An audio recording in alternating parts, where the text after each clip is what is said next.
Hey there, Georgie here with Ukraine Matters. The amount of news about the situation in Ukraine, about the actions of allies in Europe, about what United States is doing, what Russia is responding, what China is doing, and everything else is just overwhelming. I've tried putting together today some kind of a package that I could present to you in a relatively short time frame. So I'm going to be tackling these questions piece by piece in the coming couple of videos. And today I want to focus on the aspect that is most critical for this channel and most critical for the supporters of Ukraine, which is obviously the question with United States cutting out the supplies of weapons to Ukraine and cutting off the intelligence to Ukraine.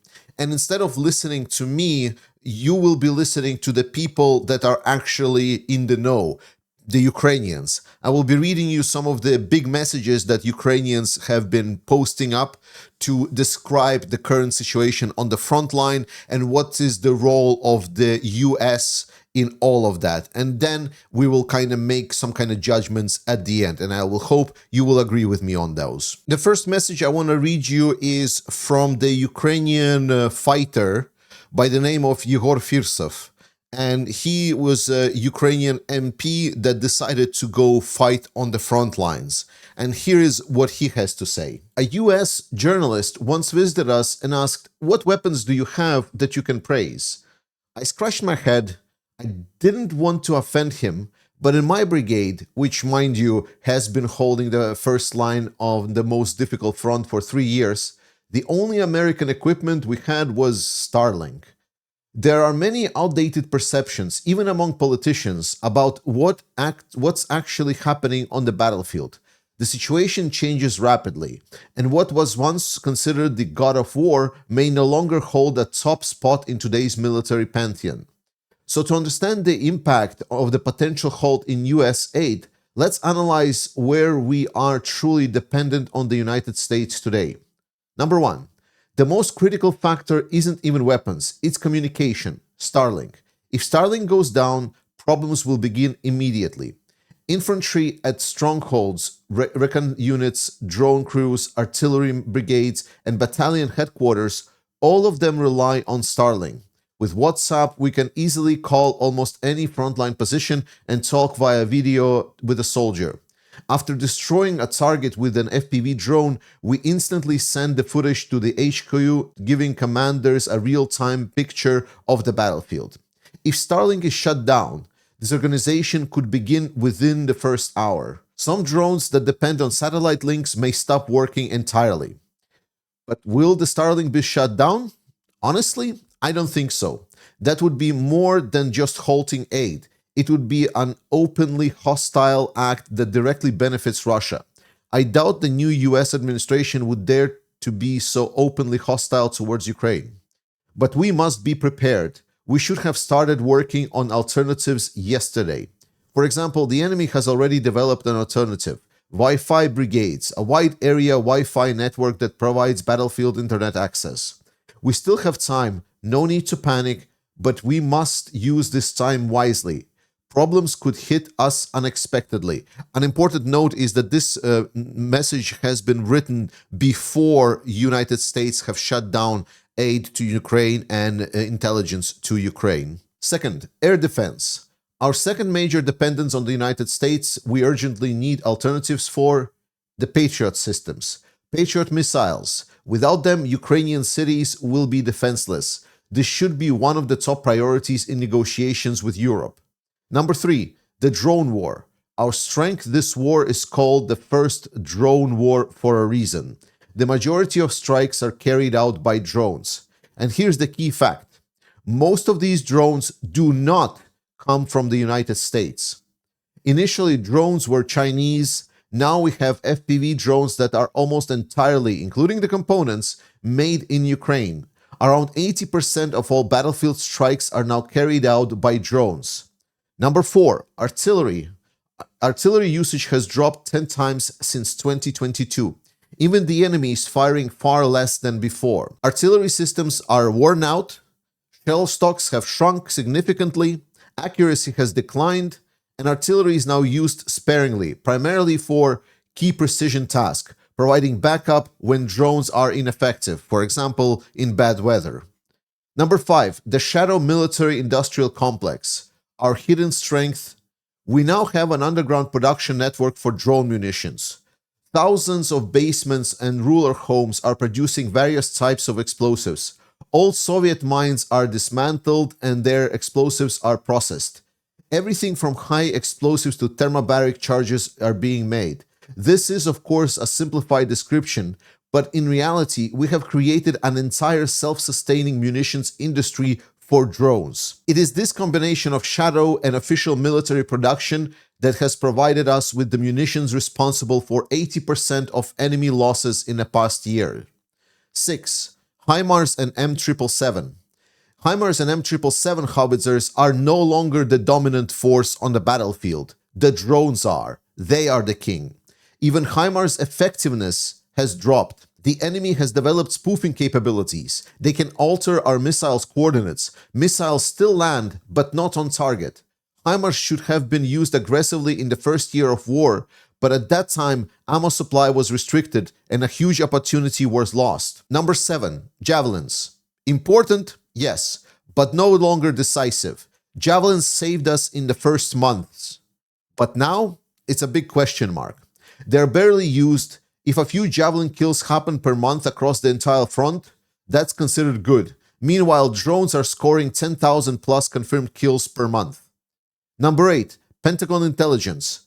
Not critical for frontline combat. The United States likely shared strategic intelligence, enemy troop movements, satellite imagery, enemy war plans. Will Europe or other countries replace this source? It is unclear. It may affect our ability to strike deep into Russia. However, on the actual battlefield, platoon companies and brigades never systematically relied on the Pentagon data to target specific frontline enemy positions.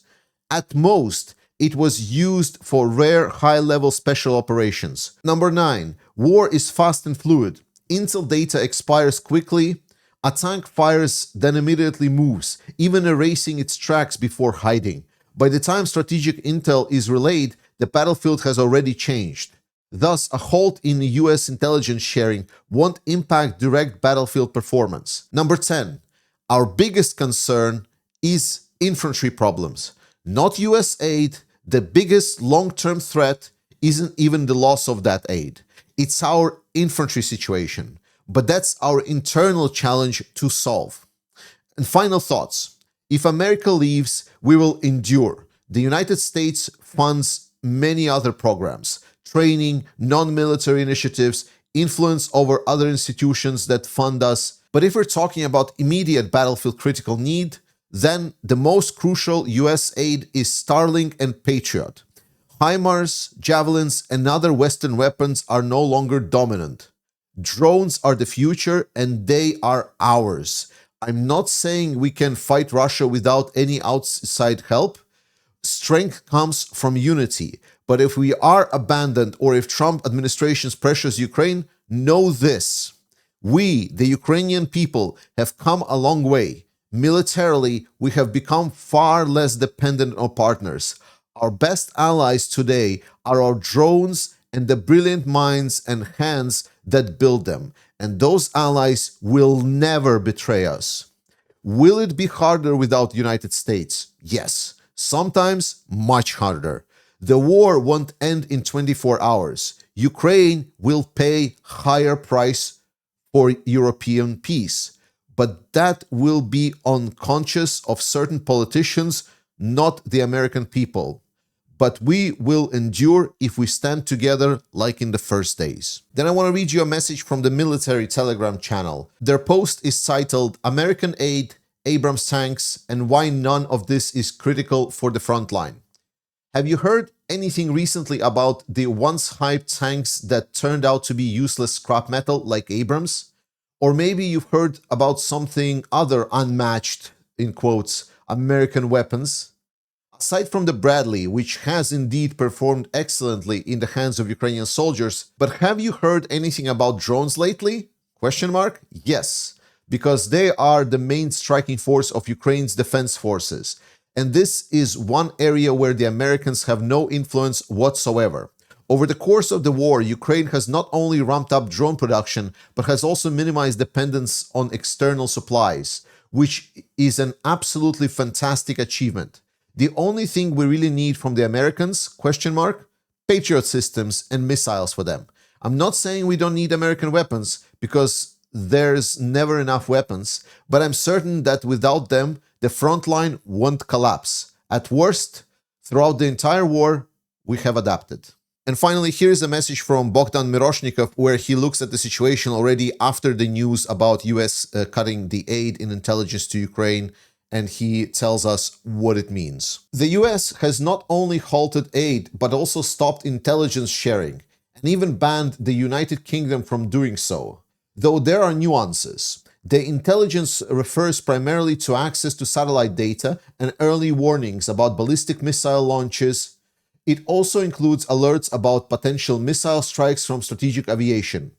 However, the intelligence capabilities described in point 1 are not exclusive to United States or United Kingdom. Many countries have their own satellites and can assist us. Ukraine rents satellites from European countries, which grant us a degree of independence from external factors, including real-time access to data. France, for example, also has early warning systems that the United States cannot interfere with. Warnings about strategic aviation missile strikes. This will be more difficult without US intelligence, but we will not be left in the dark.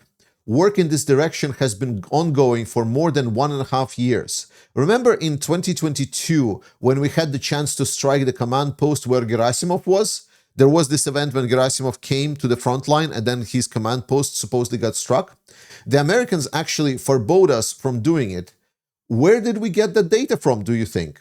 Not from our allies. We had our own intelligence infrastructure and it is highly capable. What else can US do? They could shut down Starlink. I expected this on March 1st, but it seems they haven't gotten around it yet.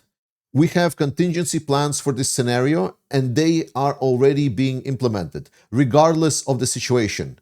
Do not cast pearls before the swine. This saying perfectly describes the current situation. The US has stopped aid for the 3rd time now, and this time it looks final. Responsibility now falls on Ukraine and Europe. The EU is starting to realize this and will soon begin acting, especially when Merz becomes Germany's chancellor and forms his government. For this year, we should have enough money and weapons. There will be limitations, but it should be enough. For next year, we need to work on securing more. There is a good chance that overall support will decrease. Russia will not stop until it achieves its goals, and every attempt by Trump to help Putin achieve these goals must be sent to hell. Because the United States will not provide further aid, no matter what they say. The US has made its decision, and that decision is to help Russia. In this paradigm, Ukraine is an obstacle, so they need a deal on metals, ensuring that after Russia occupies all of Ukraine, American corporations can extract resources freely. That's their plan, but we are in their way. And we must continue the fight so we don't wake up under occupation or end up writing posts from Paris or Warsaw. I hope these insights will help you paint a better picture on how Ukrainians see the situation on the front line. And I, in large sense, agree with them. Ukrainians have been dependent on the support from the allies a lot, and there still are, especially when during the early years, the help came from United States and it was invaluable. But since then, Ukrainians have been developing their own production like crazy. They really went into that bang for the buck, literal bang strategy, and they are delivering on that bang pretty impressively. And we don't have any reason to doubt that they will be stopping. If Ukrainian industry that is now under contracted will be getting more money from the European Union, which if only thing that Europe has that I can be completely certain of is that it has the money. So if Europe will provide just the money to Ukraine so they can contract their own manufacturers, then it's not going to be painless, the absence of United States, but it is definitely that Ukraine can look forward to being independent from it at all.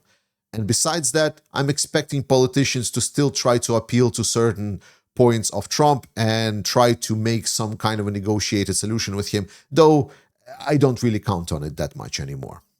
In any case, guys, I would like to call to you to please continue supporting our fundraiser. We are nearly done with that. We are barely just, what is it, less than 11,000 left. This is not even a finish line. This is literally already us crossing this finish line. So participate. Let's close this massive fundraiser and celebrate it together. Trust in Ukraine. I will cover the rest of the news, including the China's current new stance on the United States and Europe, and we're going to do it as soon as possible. Love you. Slava Ukraini, and I will see you next time. Бажаю здоров'я та доброго дня. Ми розвідники 13-го окремого десантно-штурмового батальйону 95-ї Поліської десантно-штурмової бригади просимо надати бандеромобіль для КАФу Ukraine та Georgian Ukraine Mates для нашого підрозділу. Слава Україні! Героям слава!